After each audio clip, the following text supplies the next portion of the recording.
আবারও মানবতা ও দায়িত্বশীলতার পরিচয় দিল রানাঘাট পুলিশ জেলার তাহেরপুর থানার ওসি সুজয় মণ্ডল ও এএসআই প্রভাস মণ্ডল।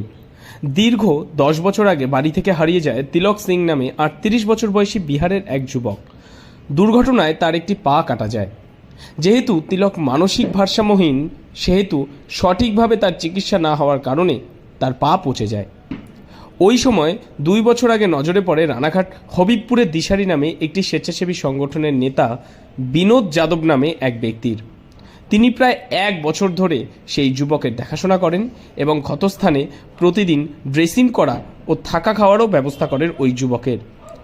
এইভাবেই মানসিক ভারসাম্যহীন ওই যুবক তার বাড়ির ঠিকানা না বলতে পারার কারণে ওই স্থানেই চলে তার থাকা খাওয়া এবং চিকিৎসার ব্যবস্থা।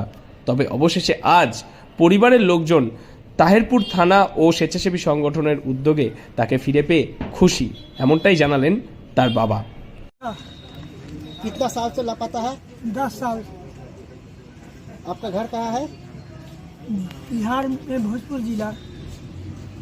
अच्छा, आपको कैसे खोज मिला बेटा का? यहाँ से हमको खबर मिला। थाना से मिला है? हाँ, हमको यहाँ आने के बाद मालूम हुआ कि यही थाना हॉस्पिटल में रख करके दवा कराया, ट्रीटमेंट किया, सुरक्षित रखा। इन लोग को तो अब हम धन्यवाद देंगे और क्या देंगे। সংগঠনের পক্ষ থেকে তারা তিলকের ঠিকানা তাহেরপুর থানায় দিয়ে খুঁজে বের করার অনুরোধ করেন।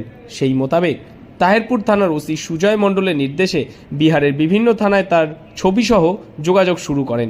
অবশেষে বিহারে তিলকের ঠিকানার খোঁজ মেলে। তার বাবা পরিবারের আত্মীয় স্বজনদের ডাকা হয় নদিয়ার তাহেরপুরে। आपका बाजू वाला तो आपको जो रिलेटिव है उसके साथ तो फैमिली के साथ व्यवहार किया है इतने दिन, ठीक है। क्या बोलना चाहती हो आप?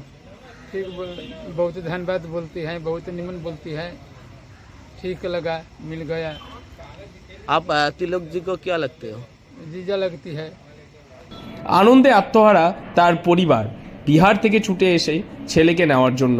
তাহেরপুর থানার মধ্যেই বীর ও দিশারি সংগঠনের সদস্যদের সামনে বাবা ও তার পরিবারের আত্মীয় স্বজনদের হাতে তুলে দেওয়া হয় মানসিক ভারসাম্যহীন ওই যুবককে। নিজের ছেলেকে দেখে তার চোখ জলে ভিজে যায়। আপাতত নিজের হারানো ছেলেকে এত বছর পর ফিরে পেয়ে খুশি পরিবার সহ আত্মীয় স্বজন, এবং তারা ধন্যবাদ জানিয়েছেন 2 সংগঠনের সমস্ত সদস্য ও তাহেরপুর থানার পুলিশ আধিকারিকদের। নদিয়া তাহেরপুর থেকে মৈনাক দেবনাথের রিপোর্ট, লোকাল 18 বাংলা।